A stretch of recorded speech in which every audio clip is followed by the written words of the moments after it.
Hello সবাইকে, কি অবস্থা সবার? আশা করি সবাই ভালো আছেন। আজকে একটি খুবই কমন একটি বিষয় নিয়ে কথা বলবো, সেটি হলো ভিটামিন ডি থ্রি। আসলে বর্তমান সময়ে আমাদের ভিটামিন ডি থ্রির যে ঘাটতি থাকে, এটা আমরা অনেকেই আসলে বুঝি না।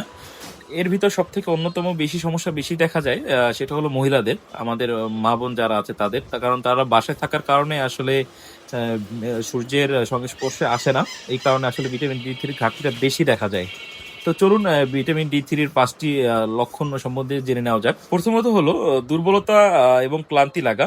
আপনি যদি রাতে ভালো ঘুমও হয়, তারপরেও সকালে উঠে দেখবেন আপনার অলস অলস ভাব লাগবে, এরকম যদি মনে হয় তবে বুঝবেন আপনার ভিটামিন ডি থ্রির ঘাটতি আছে। এবং দ্বিতীয়ত হলো ব্যথা এবং পেশিতে টান। অল্পতেই দেখবেন আপনার হাড়, কোমর, মাজা অথবা এরকম যদি ব্যথা অনুভব করেন, তাহলে বুঝবেন যে আপনার ভিটামিন ডি থ্রির ঘাটতি আছে। তৃতীয়ত হলো মেজাজ খারাপ বা ডিপ্রেশন। আপনার মন খারাপ, অস্থিরতা বা হতাশা, এগুলো যদি হয়ে থাকে তবে এগুলো হতে পারে ভিটামিন ডি থ্রির ঘাটতির সাইন।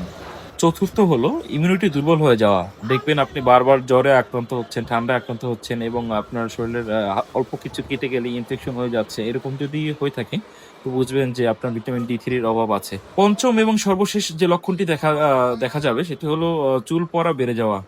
আপনার যদি ভিটামিন ডি থ্রির অভাব থাকে, কারণ ভিটামিন ডি3 চুলের গ্রোথের ভূমিকা রাখে। এই লক্ষণগুলি একাধিক থাকলে আপনি রক্ত পরীক্ষা করান এবং চিকিৎসকের পরামর্শ নিন। এবং সূর্যের আলোর স্পর্শে থাকবেন। এর ভিতরে একটি প্রোডাক্ট আছে, যেরকম ডিভিল্ট 40,000, এটি ফলিক ক্যালসিফেরল।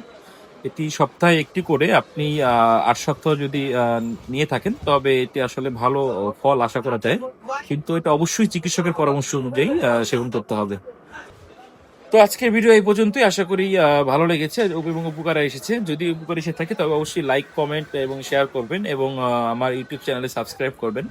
ধন্যবাদ সবাইকে। নিজেকে ভালোবাসুন।